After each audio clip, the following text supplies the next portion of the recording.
Interface Video, in cooperation with Fairfield Federal, presents Fairfield Today. Brought to you by Fairfield Federal Savings and Loan, Fairfield Medical Center, Fair Hope Hospice and Palliative Care, the Frankie Smith Funeral Home, Fairfield County Adam H., Dagger Law, and the Fairfield County Board of Developmental Disabilities.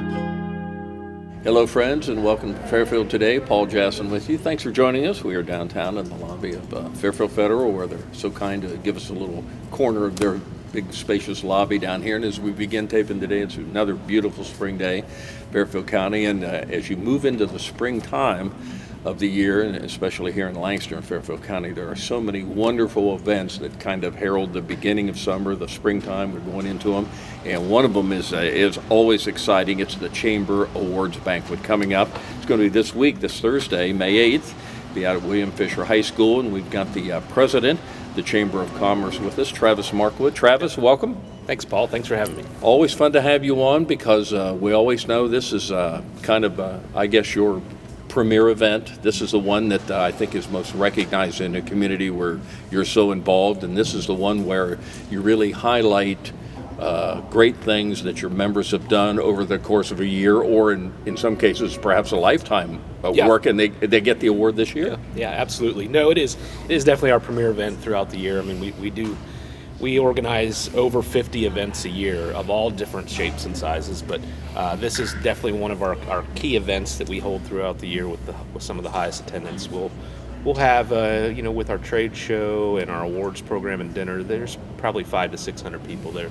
It's always just a wonderful event, and I remember it's at Fisher Catholic now, but it's been at Lancaster High School, another venue around, but there's always the trade show aspect of it going on, where so many businesses show what they do, members of the chamber, your folks out there highlighting what they do, and then you get to the awards part of it, and it's a pretty exciting time. Now, it's not a surprise in most cases, and we'll talk about the one that is a surprise, but you announced this last week. The names are out, some pretty well-known names in the community. Yeah, we had some fantastic nominations this year, and we do really every year have wonderful nominations. Not an easy process, but just to give you a little background on how it happens, the nominations are submitted. Logan, our marketing person, has created a really smart kind of voting system, if you will, where our board members then go online and score the nominations. They give them a score, and so that's tallied up, and that's how we determine who's receiving these awards. So it's a good process, but we're excited. There's 6 awards that we announced prior to the event, and then there's 2 that are a surprise that night. Yeah. And let's go with them first. And it's always the president always has an award that they give, and then there's the Floyd Wolf Award, which is a big one too. Yeah, the chair of the board that year gets to select really anyone that that's had an influence either on their career, their life, or has been a great partner to the Chamber of Commerce. It's really their choice.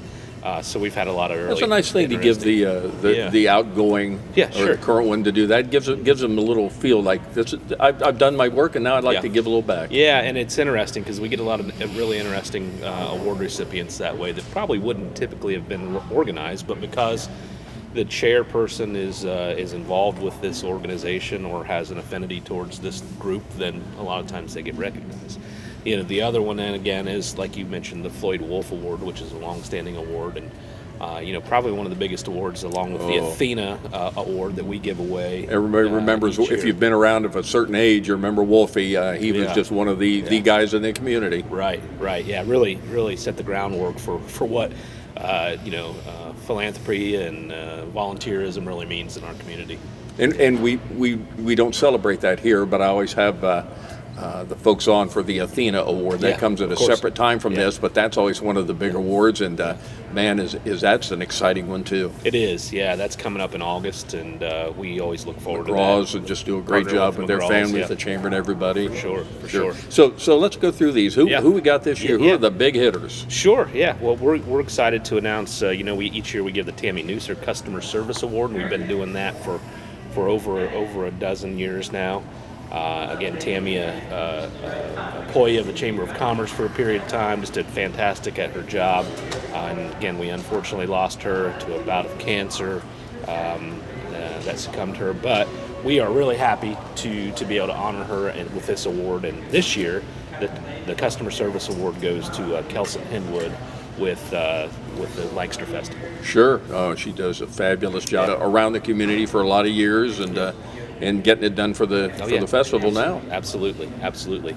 And then we have our Young Professional of the Year award, which we developed a while back. We started a Young Professionals group over 10 to 15 years ago, and it's now become the Young Professionals of Fairfield County. Right. So we want to recognize young talent in our community that are up and comers, that are already giving back and serving on nonprofits and volunteering. And so this year's Young Professional of the Year award goes to Kate Smiley with Park National. These names are people you see in the community Sure, because absolutely. doing what they do. Yep, absolutely. And then, the Chamber's been fortunate that this award kind of found its home with our annual banquet, and that's the Brett Markwood Award to honor fallen police officer Brett Markwood. And this year, that award is going to go to Sergeant Chuck Sims with the Lancaster Police Department. And if you've met Chuck before, fantastic guy, represents our law enforcement, really at the top level. Well, Chief Nick Snyder and the folks that are the administrative end of all that over there, the Lancaster Police Department is just a top-notch organization. For sure. Yep. So we're always excited to work with them to do that. Our next award then would be the Nonprofit of the Year award. We noticed that a lot of nonprofits a few years back were getting nominated for some of our awards and didn't feel like they fit in our large or small business of the year award. So we said, you know what? We work together with a lot of nonprofits as a Chamber of Commerce, and let's create an award just to focus on nonprofits. So we have been doing that for the last few years, and this is a really deserving organization, and they do amazing work. But this year's nonprofit award is going to go to the Harkham House. And if you don't know what they do, they're an organization that assisted over 400 child victims of traumatic abuse. They coordinate investigations, help provide children with their families with free health care and their time of need. So they do some amazing Dave work. and June Harkham, they had a heart for this, and they got it started. And they're the ones moving, perhaps, are they going out to Hunter Trace area? They're going to have a place out there? I believe they are. I yes. mean, it's such a worthwhile organization. Absolutely. Good call. Absolutely, for sure. And then we get into our Small and Large Business of the Year awards. And again, the small business is considered 1 to 25 employees. Our large businesses are considered 25 and over. But this year's Small Business Award, and we were talking about this before the show, but our friends at Interface Video are receiving the Small Business of the Award. And I personally would wholeheartedly agree with this, but just from not necessarily a personal standpoint, but they're one of these organizations in town that there's hardly an event that goes on where they don't touch somebody in that. No question. If it wasn't for the Interface Video team, a lot of these nonprofits, they could not put on the events that they do, and they really rely on that team. So, not only are they out there doing professional work all over the state of Ohio and beyond, when it comes to our community, they really pitch in and help our nonprofits with their fundraising and their events. It's fantastic. They actually put the small back in small business. You can go up to 25. Well, they make that cut pretty easy. Right. But there are just a few men and women that are involved in that. But boy, they get her done. Yeah, that's going to be fun. I haven't figured out how we're going to do that night because they're all. I wondered that too. They're going to be producing the show, but we're going to figure out a way to get them on stage for sure. Trust me, I think Bob Capetti and the boys can get that done. But a good call again by the chamber. Yeah, absolutely. And then our final is the Large Business of the Year award, and again, this is for over 25 employees, and we're happy to announce that this year's Large Business of the Year is going to go to Accurate Heating, Cooling, and Plumbing. And Accurate has had a footprint here for many years, the last at least dozen years or so, and they have a regional footprint, if you will, but they have really given back to the Lancaster community, really Perfect example of just providing great service to their customers and getting involved in the community. Well, it sounds like now these nominations and the awards then are from the board members. So the nominations come in at large from Okay. chamber members. So any category could have just a couple nominations all the way up to sometimes even 8 nominations. And all deserving. All deserving. They're great. It's really a difficult process. What we do is the executive committee actually narrows the field down for the board, and they do a preliminary voting, and they narrow it down to 3 nominations maximum for each category. Okay. And then the board votes on those top nominations. And that's how we've figured that it's been pretty efficient and effective, and feel like it's about as fair as we can get when it comes to selecting these folks. It's the Fairfield County Chamber of Commerce awards program and trade show that goes on. It's out of Fisher Catholic.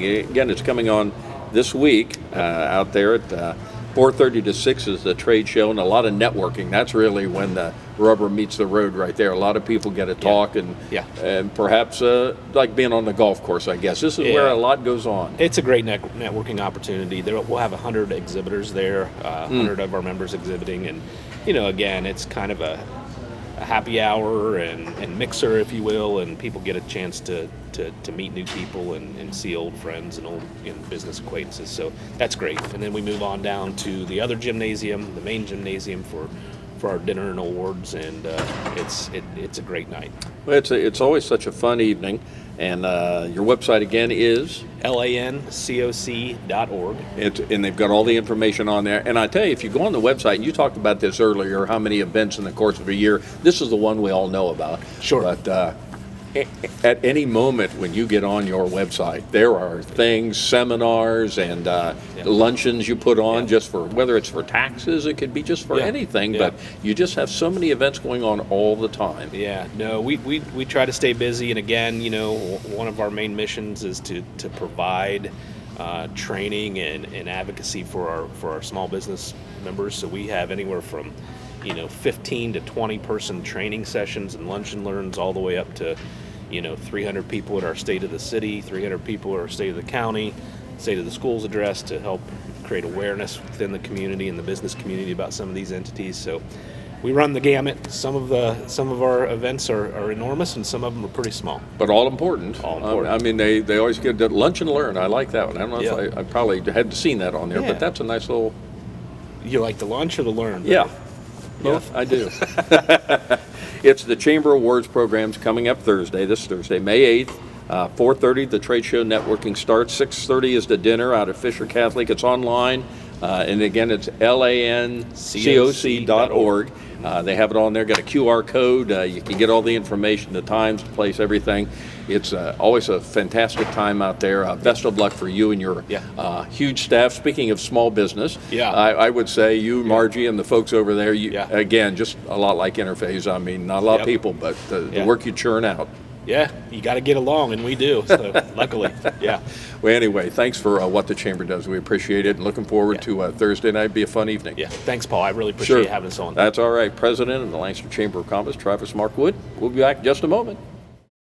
If you've been thinking about getting a home loan, now is the time. Hi, this is Carrie James from Fairfield Federal. Our experienced lenders are here to help you make your vision a reality. For more than 125 years, we've been helping our community achieve home ownership. Fairfield Federal has convenient online application for your home loan, home equity loan, and home equity line of credit needs. Visit fairfieldfederal.com to get started. Fairfield Federal for checking, savings, and home loans. Data charges may apply, subject to credit approval. Member FDIC, Equal Housing Lender, NMLS number 402612. The reason why I do what I do is I love helping people, and I really love to work on understanding and striving to improve the lives of the people in our community. Being in Fairfield County is having a network of people around you. I am driven by my belief that every individual deserves an opportunity to achieve mental and emotional balance, and I'm very passionate about contributing to that process. Community, connections, collaboration. The Fairfield County Way.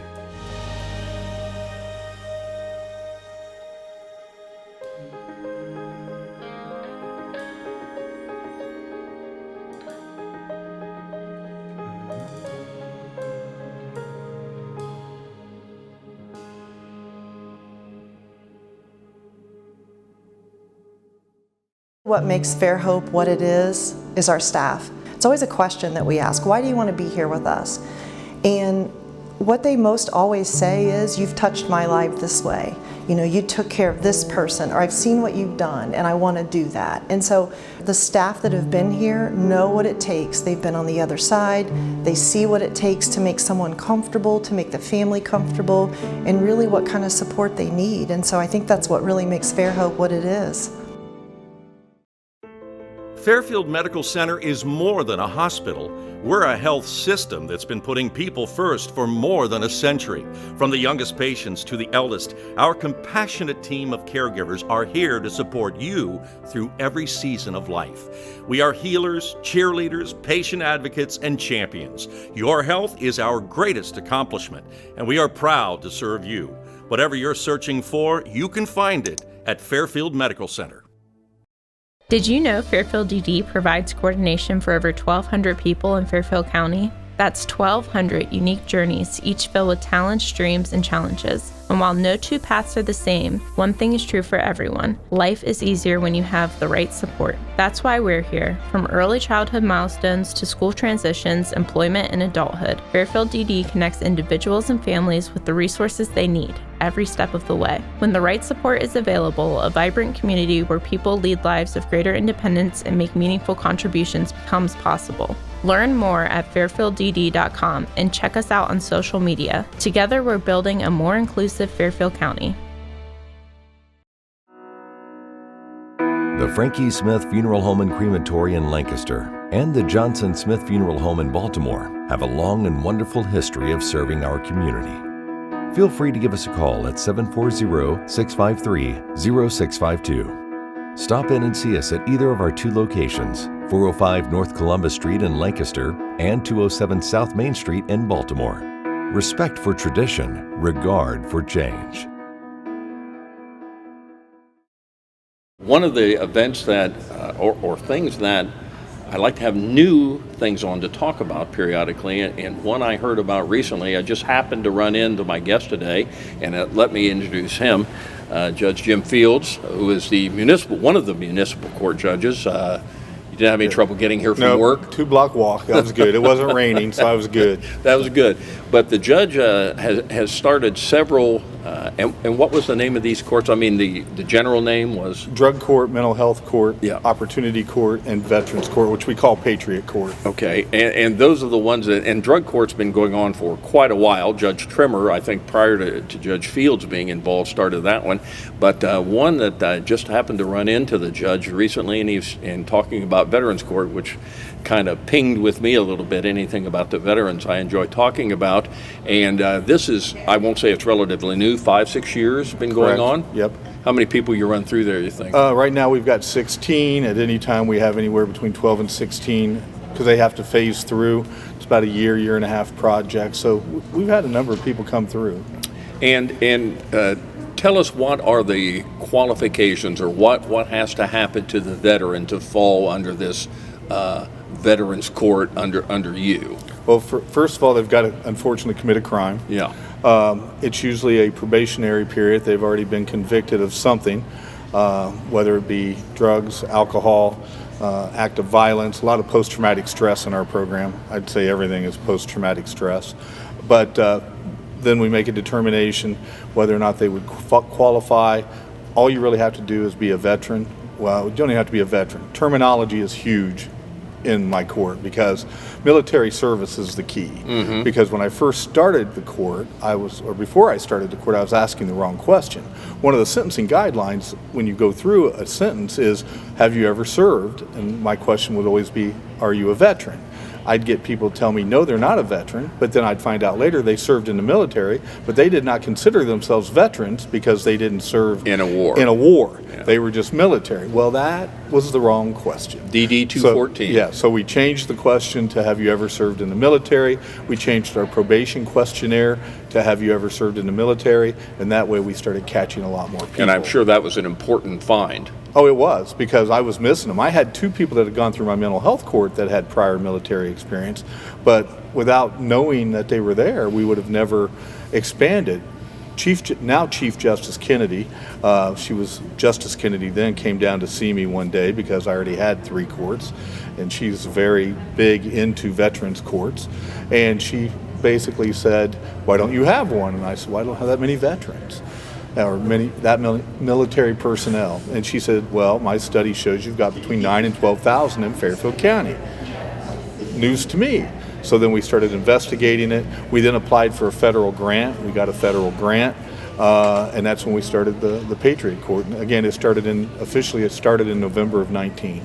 Now, one of the folks we have on a couple times a year, just retiring actually this week as we speak, Park Russell out at the Veterans Commission here at Fairfield County.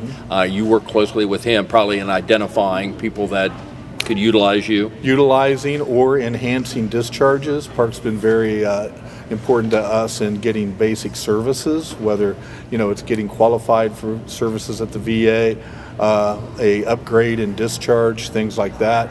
The Service Commission's been very important to us. The VA's been very important to us. When I first took the bench, a lot of military personnel didn't have a lot of love for the VA. And I had, before I became a judge, I was a defense attorney. My clients didn't have a lot of love for the VA, but I met with the VA. I went over to a couple seminars. They explained they were trying to do better. And we have what's called a VJO from Chillicothe that comes every week to our Veterans Court, which will be this afternoon at 1 o'clock. And they do a lot of outreach. And he does, I've had him come and pick veterans up that were in need of counseling, even though he's in Chillicothe, come here and take them back, because he can get people into services quicker. He has all the information.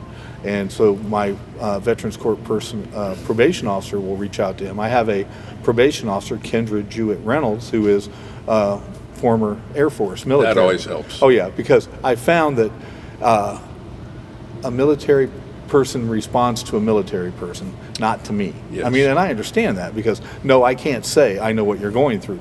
She can say I know what you're going through, and she can relate. And between all of them, they know all the services that we can get: mental health, drug and alcohol, inpatient if needed. I've had 2 or 3 that have been arrested and went straight to inpatient at the VA, and then done very well when they came out in the program, because they'd already been through inpatient treatment and rolled right into probation. And then the other thing I've found in a veterans court is that they are very respectful to each other. They do not want to let each other down. They work together. We have a group that meets on Mondays, an MRT group. It's a therapy group about working through criminal thought processing thing. We have a number of people that are still in the court but have graduated MRT. They'll come back to MRT just to be supportive and partake in the discussions with the newer people. So it's been a very enlightening group, because they find each other jobs. I've had those with work find others without work, electricians, things like that. And they respect each other, and I think there's a big camaraderie where they don't want to let each other down. And you mentioned this earlier. Do you see that, and I think you told us that you did, PTSD as a component on about everyone you every deal case, with? it really is. Yeah. Whether it's the violence that occurs or the drugs and alcohol, it's in response to what everybody's been through.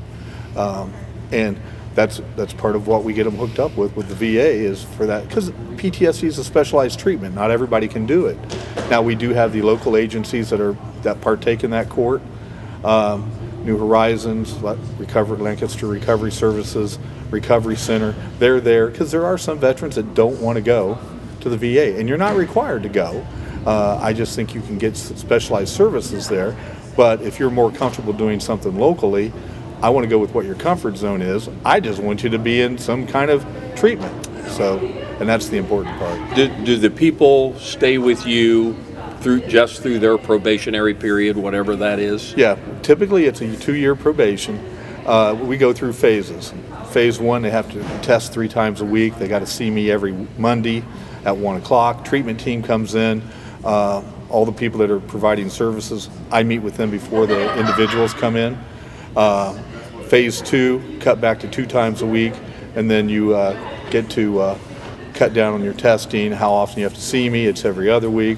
Phase 3, and then Phase 4 is more of an aftercare, which I did learn through my specialty dockets. When I first started, after you graduated, I terminated your probation. And after a period of time, I finally wised up and thought, well, I'm leaving you hanging. You know, here I am. Yeah. You've had all these supports for a year and a half, and suddenly you're just on your own. That's a little shocking. So I quit doing that. So you're typically still on probation for a period of time so that we can still provide you services. You can still call your probation officer. You can still get help with something. I mean, because we can help provide housing.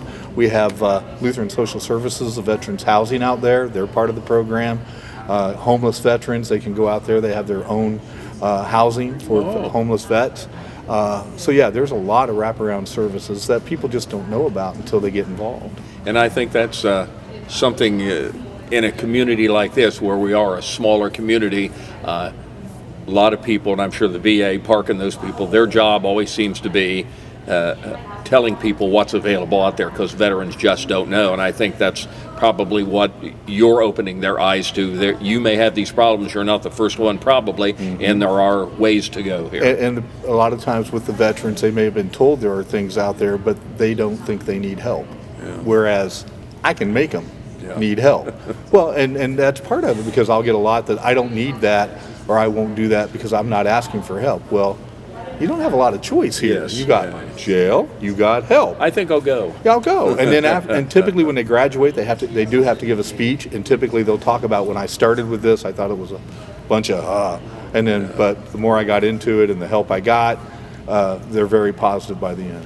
What and I'm sure there are people in the course of a 2-year period here where they start pretty strict guidelines and then they loosen up as you get better, but I'm sure there's some percentage of people that stumble along the way. Is it a one and done thing if you make a mistake, or can you stay in it? No, we understand relapse. You can stay in it. I've probably only had 2 or 3 that haven't actually made it through, and that's because they just finally took off on me, or basically said, I'm not going to do anything. But we have a number of people that they do have a issued in the middle. Now it takes them longer to graduate, but what we do is treatment team reworks the plan, and we kind of adjust what needs to be done. Should their counseling be occurring more often? Should their testing be occurring more often? What are we doing with regards to their treatment plan? And so that'll be adjusted. My guest is Municipal Court Judge here in Lancaster, Fairfield County, Jim Fields. Jim, just across the street here, down at the big Muni Court, and he has several of these situations like mental health and drug court, veterans, and opportunity with DD. Opportunity with DD. So a man of all trades here. I mean, and as a veteran myself, that's what kind of interested me to get involved in this. Gosh, it's just so great when you see a community like this kind of come together, and you can just tell people right here in your community you've got some answers. Right, and the supports that we get from the community are really important. I mean, the agencies and the courts can be hard because you get to know the defendants a lot better than you know any other probationers. You know about their family, you know where they're working, you know who's leaving who, and so a lot of it is just emotional support too. But when I talk to other judges in other counties, that's what I always stress to them, that the specialty dockets are just more intense because they're not your regular defendants. You get to know everything about them. Yeah. And then when something goes wrong, you get to know everything about them. And you have to figure out how to adjust to that. And we do lose one every once in a while. We have lost 1 or 2 vets, with the high rate of veteran suicide. And then you always question, what could we have done to have adjusted that? And, a lot of times it's early where we lose them, not later. It's when they're just adjusting. Well, it's a Veterans Court. You're doing great work over there with all the things that are going on. Thanks for helping out the veterans. I know Park and everybody in the veterans community appreciates what you do. Yeah, and again, we couldn't do it without them because they make the program run. Sure. I just complain a lot. The judge, Jim Fields, of Municipal Court, with us and talking about Veterans Court. Great job over there. Appreciate it very much. Thank you. Thanks for joining us on Fairfield Today. Interface Video, in cooperation with Fairfield Federal, presents Fairfield Today. Brought to you by Fairfield Federal Savings and Loan, Fairfield Medical Center, Fair Hope Hospice and Palliative Care, the Frankie Smith Funeral Home, Fairfield County Adam H., Dagger Law, and the Fairfield County Board of Developmental Disabilities.